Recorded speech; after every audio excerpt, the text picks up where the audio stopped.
બિલીમોરાના 30 યુવા એથ્લેટિક દોડ લગાવી 1480 કિલોમીટરનું અંતર કાપી અયોધ્યા પહોંચશે।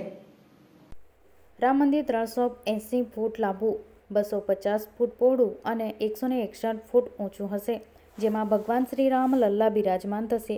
આગામી 22 જાન્યુઆરી 2024ના રોજ વડાપ્રધાન નરેન્દ્ર મોદી રામલલ્લાનો અભિષેક કરનાર છે। અયોધ્યામાં ભવ્ય રામ મંદિર નિર્માણનું કામ પૂરજોશમાં ચાલી રહ્યું છે।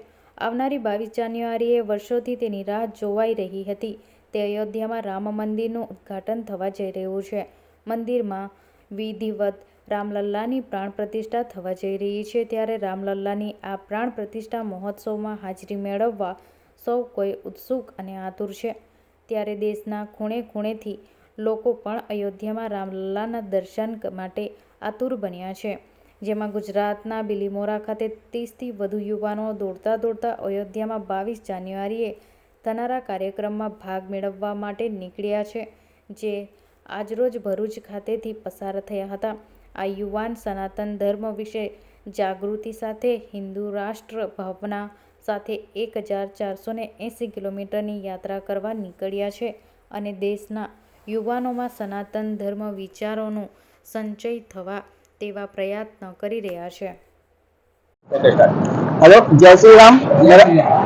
नमस्कार, मेरा नाम उमंग देशमुख है और मैं रिंगा सिटी से बिलोंग करता हूँ। बिलीमोरा में हम रनिंग करते हैं मध्य ग्राउंड पे और हमारा रनिंग का हम पहले भी स्टेट मोदी तक जाके आए हैं दौड़ के। तो अभी जिसको लगा है कि अभी अयोध्या तक जाएंगे रनिंग करके, तो अभी 500 साल पुराना जो पहले मंदिर बन नहीं रहा था अभी बन चुका है, तो हम रनिंग करके वहाँ 1430 किलोमीटर रनिंग करके हम वहाँ पहुँचेंगे। तो हमको गर्व होता है कि हम रनिंग करके जा रहे हैं। कोई पैदल जाता है, कोई साइकिलिंग करके जाता है, हम रनिंग करके जाएंगे। तो हमको ये गर्व है कि हम रनिंग करके जा रहे हैं और मैं पब्लिक को हूँ रनिंग का।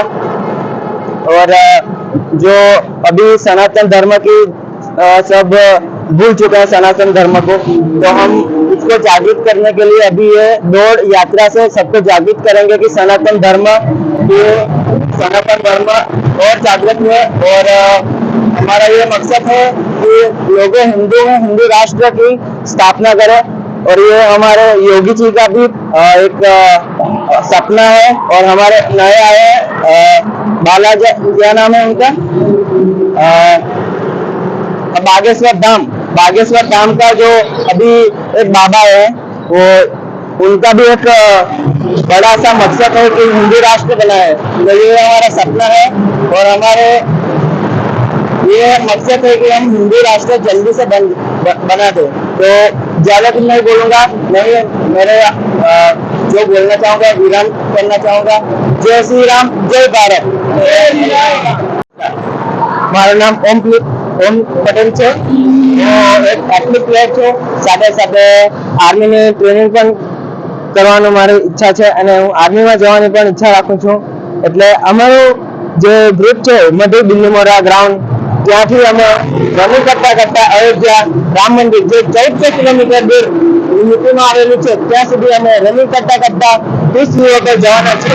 તો અમે દિલ્હીનું 70 થી 80 કિલોમીટર સુધી રનિંગ કરવાના છે અને અમે રોજનો અમારો સિદ્ધાંત એ જ છે કે આજના જમાનામાં જે સનાતની ધર્મ છૂટા પડવા લાગ્યો છે તેને અમે જાગૃત કરવા માટે આ દોડ યાત્રાનો પ્રારંભ કરીએ છીએ।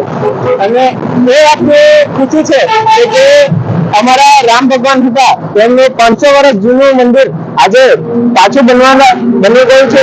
ત્યાં અમારા જે દાદા પરદાદા લોકો નથી જોયું એ અમે જોઈશું, એ અમારે ઘણી મોટી ખુશી છે અને એનો અમને ઘણો ઉત્સાહ છે।